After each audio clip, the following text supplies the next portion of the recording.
Hi everyone. We're reading chapter 20 of Del Toro Moon by Darby Carshift. They're moving in! At Ben's shout, I let go of the bag of green I was dragging along the truck's bed. He and Izzy galloped into the yard. Sweat marred her coat. The dark streaks looked like blood, the kind you get with a double nostril nosebleed. Our father had been sending one of us to the new road several times a week since last week. Several times a day since last week. He called it keeping an eye on things. We called it spying. Leaning on the truck's open tailgate, Dad blotted his face on the shoulder of his t-shirt. How many? 2 camper trailers and 4 other vehicles. I saw Vandermeer's car, too. He jumped down from Izzy, whom he had ridden bareback and without a halter. Thanks, Iz. She gave a nod, then plunged her muzzle into the water barrel and began slurping. Elsid and Turk appeared, jogging around the corner of the barn, their ears pricked. All of us eyed my father. I wondered what he was going to do. Stand guard in the maze all summer? Without a word, Dad reached into the truck and hauled another 50-pound bag from the bed, threw it over his shoulder, and carried it to the barn. To my astonishment, Ben grabbed another and hoisted it as easily as our father. When had he gotten so strong? I jumped down and trailed after them, ready to be out in the sun before I melted into a puddle of mat. The horses followed me in. So what's the plan? Ben dropped his bag on top of the others stacked along the wall next to the feed bins. We'll drive out and talk with Liz.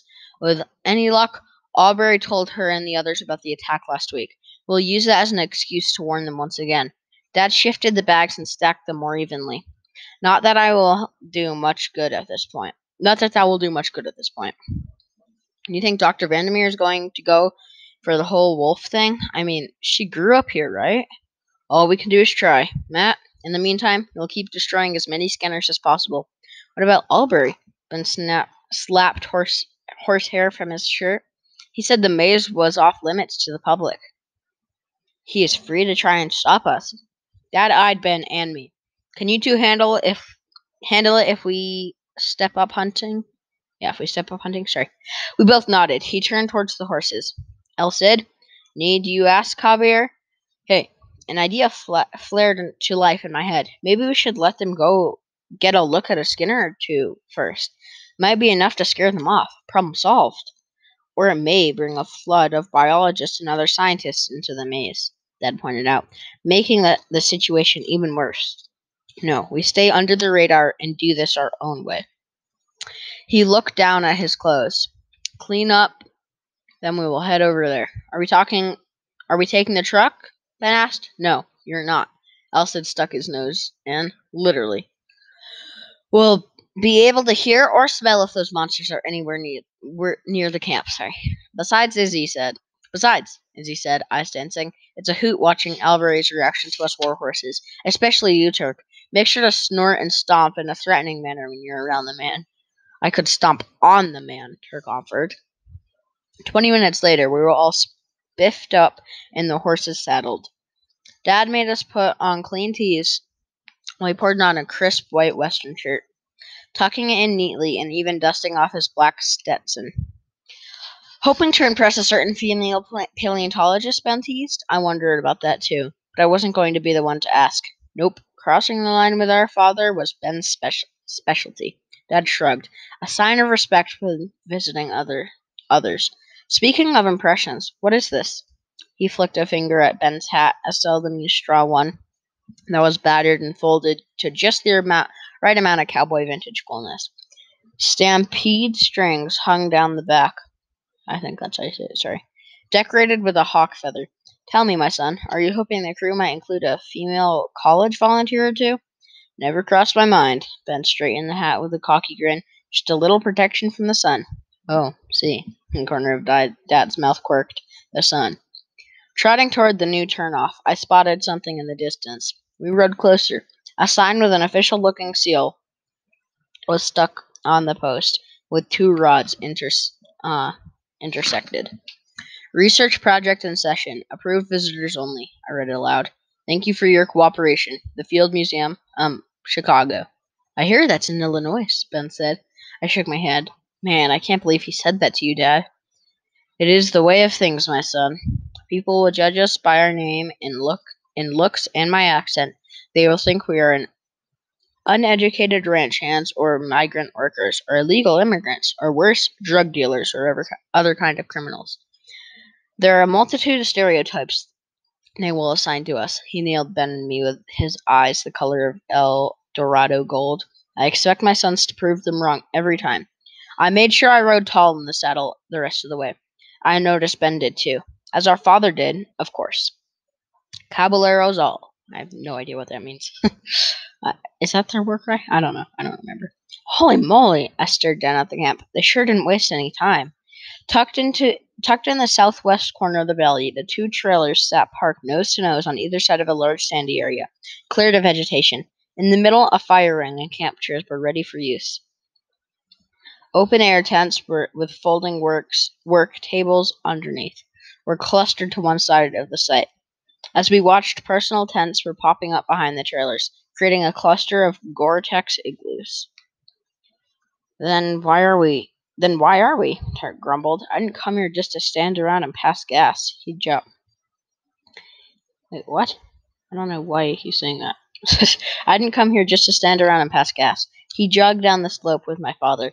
Ben and I followed, choking with laughter, reaching the valley floor. We laughed even harder when Izzy fell behind the black stallion and began strutting along, stomping her hooves in imitation. Ears pinned flat, Turk whirled around, almost unseating Dad. Uh-oh. Crazy Ivan. She leaped sideways, avoiding the black snapping teeth, and slammed into Elsa, pinning my leg between them. I winced. Hey, watch it. Isabel. Elsa staggered a step. Mind what you're about. Me? The mayor said. Jerk's the one who can't take a little teasing. That's enough. Dad's eyes narrowed. Isabel, if you cannot take this seriously, then you and Ben may return home. But Ben and Izzy said at the same time. Dad ignored them. Turk, stop overreacting to everything. It just encourages them. But Turk began. My father turned on me, and Elle said, And you too? And you too. Us? I pointed at my chest. We didn't do anything. Did we, Elle said. Not yet, the older stallion said, darkly glaring at the other horses. Dad closed his eyes, aimed an index finger at his temple, and mimicked pulling the trigger. We rode into camp under the curious stares of a dozen or so people. Most of them wore shorts and hiking boots and wide-brimmed hats, and all of them were busy hauling crates or unpacking equipment. The area rang with voices calling the clang of tools. A heavy-set woman, brown braids almost to her waist, stuck out from under a canopy. Can I help you, gentlemen? Good afternoon. Dad tugged at his hat. I'd like to speak with Dr. Vandermeer. Liz, the woman shouted over her shoulder to the nearest trailer. You've got a cowboy on horseback who's asking for you. Matt. At the sound of my name, I twisted in the saddle. Oh, sorry. Matt? At the sound of my name, I twisted in the saddle. Perry hurried toward us. She slowed and approached the horses from the front. Smart. I noticed she kept distance from Turk. Smarter. Hey, Perry, you guys just got here? She stroked Elsa's shoulder and beamed up at us. Hi, Mr. Del Toro. Hi, Brad. It's Ben, my brother said. Oh, right. Sorry. Javier, Liz Vandermeer appeared in the trailer doorway. I thought that might be you. She walked down the aluminum steps. Her Doc Martens rang on the metal treads. Albury appeared after her. He grimaced at the sight of us. Glad to see you ignored Philip's rather rude suggestion that you're not welcome here. Liz, dismounting, Dad removed his hat. Did Dr. Albury tell you about what happened last Friday? I noticed all the other scientists had gathered around, listening. So is Perry? So is Perry. The attack? Albury jumped in before Dr. Vandermeer answered. Certainly. I told everyone. In fact, although I still find it hard to believe. Wolves in Colorado? Is that possible, Dr. Lewis? Lewis flipped a braid over her shoulder and shrugged. There have been reports of wolves sighted in the northern part of the state. Probably migrated down from Wyoming. So it is possible. Sorry. But highly unlikely. My guess is that it was probably just a feral dog. At that, the crew relaxed. A few even laughed, but you cannot be certain, Dad said. That's right. We can't, Albert said in a loud voice. And that's why everyone knows to take the appropriate precautions when they're away from camp. We're not letting a stray dog or two stop us. We've all worked too hard to get chosen for this project and to secure funding for it. We can't stop now. Before Dad could try again, the workers nodded, then headed back to their tasks. I overheard one woman say she wouldn't mind adopting any stray dog who might need a home. Dr. Vandermeer raised an eyebrow. Dog, eh? If only that were so. Dad pulled a slip of paper from his shirt pocket and offered it to her. Cell reception is sporadic in the maze, but just in case, here's my number. Call me if there's any need. Any time, day or night. We will come. Goodness, Javier. You keep this up and I'm going to start thinking there really is something, this whole monster thing. With a bemused expression, she took the slip. But I appreciate your concern. I really do, my old friend. Perry? Back to unpacking. Hey, Perry. Hey, Perry? An idea formed in my head. Do you still want to go riding again? And there you go, joking around. You know I do. Would that be okay, Dr. Vandermeer? We could ride around here. I saw my father stiffen.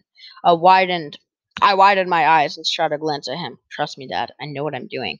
That'd be nice, Matt. Thank you. It'll give Perry something to look forward to. You're welcome any time. All right, let's go, young lady. Perry scowled. Come sooner than later, I'm begging you. She dragged after her mother. Aubrey smiled coolly, and walked away. Soon we were standing by ourselves. Well, that was a bust, Ben said in a low tone. Perhaps. Sorry. Dad swung up on Turk. Worthy etched new lines in his face. We trotted in silence to the gate. Once through it. Once through it? Yeah, sorry. Dad asked me, Matt, what was that all about? Riding with Perry? It gives Elsa and me a reason to hang around camp and keep an eye for any signs of Skinners. Would he go for it? We don't need any reason to enter here, Turk growled, or permission to hunt. No, Dad said slowly, but we do need to keep a low profile, and Matt visiting Perry gives us a cover. What what good is it sending these two? Ben jabbed a thumb at me and El said, they're not exactly the A-team, no offense, El said. Elsid mumbled something under his breath. Don't you see? Izzy spoke up. It gives the rest of us an excuse to tag along. Like we're worried about Matt riding this far from home alone, or still worried about that so-called feral dog or something like that. He can even say that's why we that's why he carries a mace. Dad nodded, and we will alternate pairs. Not only will it give the horses a chance to use nose and ears to spot any skinners, but it might be able to slip away for more hunting. He slapped me on the back. Clever, mijo. More clever than his older brother, Nelson said. No offense, Ben. That's the end of chapter 20. If you liked, please like and subscribe and turn on notifications. If you have any questions or comments, please put them in the comments. Also, thank you guys for 50 subscribers. I think since I started doing the audiobooks things, I think I've gotten like 5 subscribers, which is great. Thank you guys. I'll be posting a few more chapters today.